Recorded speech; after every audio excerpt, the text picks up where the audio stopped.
Now the owner caught this before it blew, and it is the main belt from the engine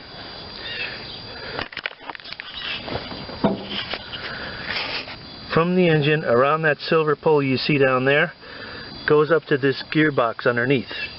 And then this gearbox has separate belts which are in just fine condition for each PTO drive, left and right. So we're going to see what it takes to get at this thing and replace it before it blows. And the cable we'll be concerning ourselves with deals with this lever, which is a parking brake. And the situation here is this cable has snapped. And that cable pulls, I believe it does several things. Well, the bar goes to the safety to make sure the parking brake's on when you start it, but the cable goes and disengages I don't know if it has a real brake to it, but it disengages the PTO belt, the one we're going to be replacing. It pulls that tension on and off. So, you know, when you're parking it can't creep forward on you or something. So right now, it's always on, even though it can start, because the safety switch is over there. It's really not ever really in neutral. So if you got off the seat, it technically could still creep forward. So good safety thing to change it. Luckily the part's still available, and probably pretty easy to replace. Okay, we're off to a good start. It looks like the right part, and it's even zinc cad plated instead of galvanized like the old one. This goes from here around this guide, which is kind of a piece of junk, and down to wherever this piece looks like it's just a clip, down to right there. So I'll pull that clip and we'll start from the bottom up. So it was as easy as just pulling the pin, pulling the old one off, putting the new one on, put the pin back in. Couldn't really get a shot because the camera was laying in the grass and it was kind of not really working. Ow! And this, if we can't get it through, that's got a clip on it too. Now I can get you on a tripod. Perfect. Now I got you in there. Pull this off. Let me get a pair of pliers. Make this job a little less hard on my fingernails. This just slides right out. A little grimy, a little worse for wear.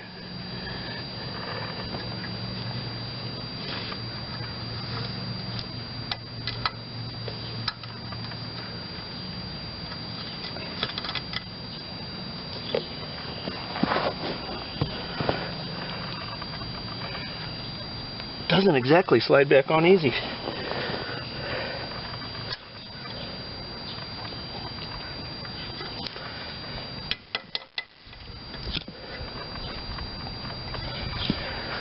More difficult than it has to be.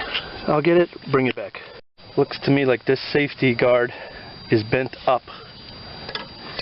Let's give it a little tweak there.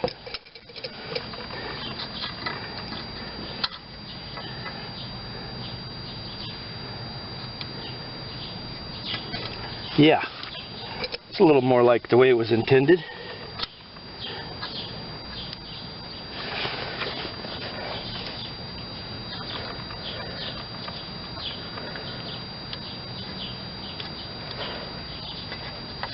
Seems to roll now.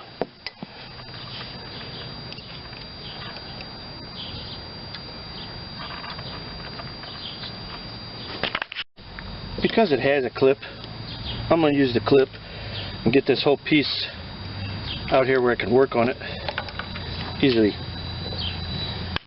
Okay, for the time being I just took that nut off the old one. I'll put it back on. I'm just going to set this in there. It might be easier to work on this part with it installed. Hold it with one wrench down here on the flats and tighten here. I'm just going to put it about where the other one was, and I'll be able to tell that by looking at witness marks where the dirt line stops. Go down a couple inches there and see how it looks. So as you can see, this has a lot of adjustability on the length it is, and you probably you want to make sure it's releasing all the way, but you don't want that so slack that it's going to fall off that little round pivot there. So, you know, obviously when it's up, that's when you're engaging that pulley now, disengaging the pulley rather. When it's down, you want to make sure that the spring that tensions the belt is able to tension the belt. There's your adjustment. So there's no sense me final adjusting this now, because I have a new belt that goes on there that's probably less stretched than the one that's on there. In other words, it's not the same size, so why bother making the final adjustment? But you do want that to be just a little slack, I'm sure, to let the spring do its work to tension the belt. Alright, I got the tractor up on a car ramp here on one side just so I can get a better look at it. In my case, I'm going to take this PTO off because I need to take it off for another reason. The belt we're going after is the top one, so you probably have to take most of this stuff off anyway to get at what we want. Surely you'd have to take this one off to get it by the other belt, so I'm just going to pull the PTO. You may not have to if you're not replacing something on that, but I'm doing on a separate video some work on this PTO, so I'm just going to go for the center nut here, drop the PTO down, see if these pulleys want to come off easy or if they're going to fight me. Will determine the next course of action.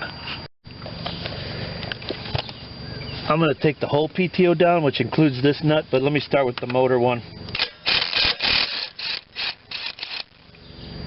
Doesn't look terribly corroded, a little white powdery, but not bad. Alright, what size is this one? Different size. Not that size either. There you go.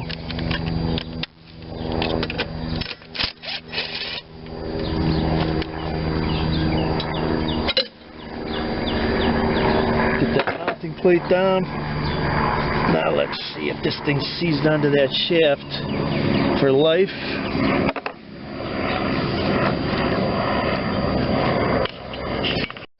See if we can get some leverage up on something. This PTO I already know is bad. FYI, I don't mind prying where I shouldn't. There, it comes down easy. Good. That whole thing is one piece. Okay. Guess I should have figured that out. How else would it work without a pulley on it? Good. Key stock's ready to go. This belt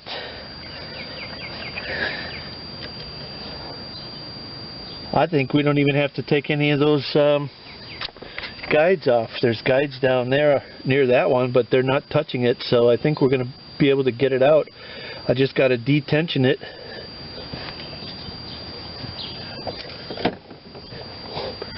Parking brake on. Oh my gosh, she comes right off. Unreal. You can slip it by the belt guides here. That almost never happens. That belt was ready to go any minute.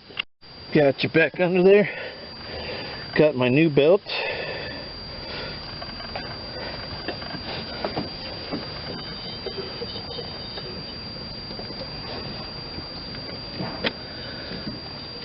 New belts are always a little fatter, so it doesn't fit through there like the other one came out, but it's good. Beautiful.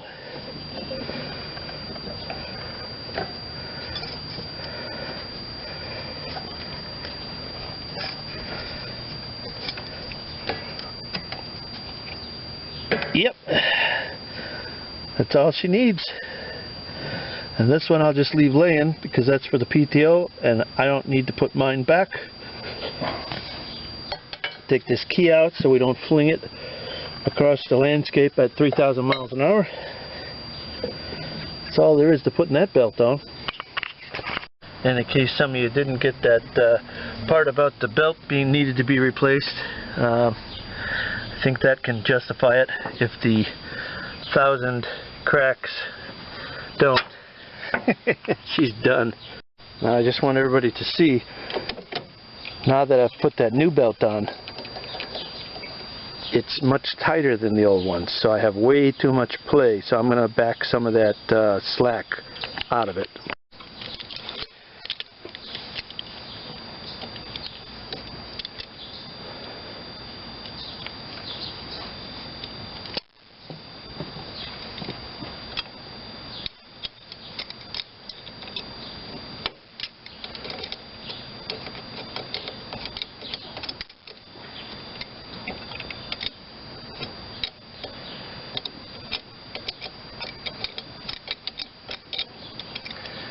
I'm going to do that till that doesn't have slack.